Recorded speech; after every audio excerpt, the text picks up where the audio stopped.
ఆఫ్లైన్లో చేస్తున్నాం. శ్రీ రాధా మాధవ్ శ్రీల ప్రభుపాదకి జయగా ఉంటాయి. శ్రీమద్ భాగవతం సప్తమ స్కందం అధ్యాయం 9 శ్లోకం 22. సత్వం హి నిత్యం విజితాత్మగుణస్వధామ్నా స్వధామ్నా కాలో వశీకృత విసృజ్య విసర్గశక్తి చక్రే విసృష్ణమజయేశ్వర షోడసారే నిష్పీడ్యమాన ఉపకర్ష విభో ప్రపన్నం.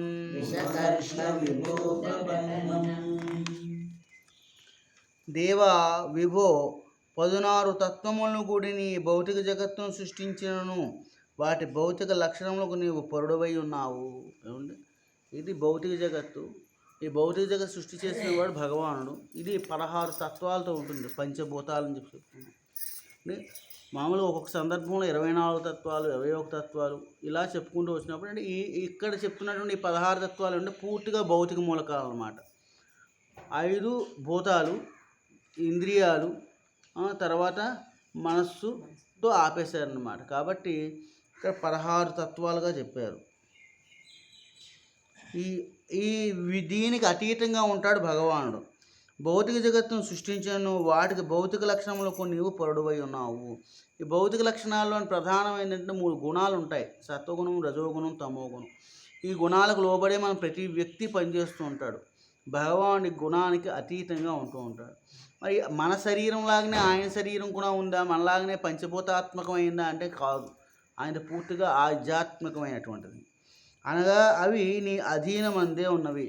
మరి ఆధ్యాత్మికం అంటే ఏ మూలకాలతో తయారైంది అని మనం చెప్పలేము. దాని యొక్క లక్షణాలని చిన్మయము, 3 లక్షణాలు: శాశ్వతమైంది, స్థిరమైంది, ఆనందదాయకమైంది, జ్ఞానదాయకమైంది. అటువంటి స్వరూపం కలిగి ఉన్నాడు తప్ప అంటే ఇక్కడ ఉండేటువంటి మన స్థితులు మనకు అవగాహన ఉన్నట్టుగా ఆధ్యాత్మిక పరిగణ స్థితిని బట్టి మనం అవగాహన చేయలేము. ఆధ్యాత్మిక స్థితి ఏమిటంటే అక్కడ శాశ్వతమైందని మాత్రం మనకి అవగాహన చేస్తూ ఉంటుంది ఈ శాస్త్రం ఎప్పుడు కూడా. కాబట్టి ఆయన పూర్తిగా ఆధ్యాత్మికం. కాబట్టి ఈ భౌతిక మూలకాల్లో ఉండేటువంటి లక్షణం ఏమిటి? మార్పు చెందుతూ ఉండడము, నశించిపోవడం, మళ్ళీ ఆవిర్భవించడం. ఈ 3 అక్కడ ఉండవు, అనగా అవి నీ అధీనమందే ఉన్నవి. నీవెన్నడూ వానిచే జయింపబడవు. భగవానుడు ఎప్పుడు కూడా ఇక్కడ గుణాల చేత జయించబడడు. సో ఇక్కడ జయించబడేటువంటి స్వభావం మనకుంది. ఈ భౌతిక మూలకాలతో ఉండేటువంటి ఈ శరీరానికి ఎప్పుడు ఈ శరీరం నిద్రపోకుండా ఉండలేము.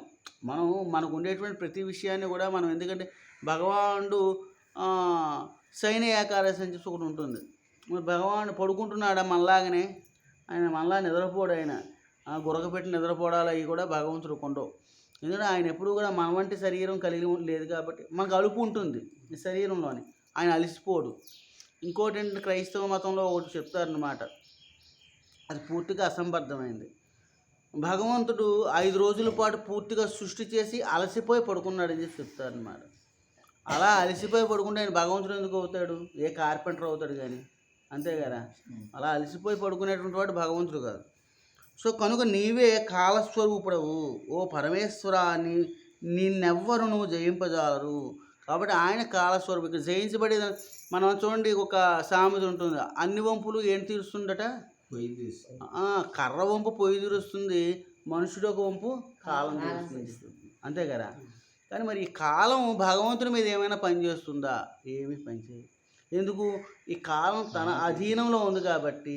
అందుకని ఆయన కాలస్వరూపుడు అంటారు అన్నమాట. కాలోస్మి లోకక్షయకృత్ ప్రవృద్ధో.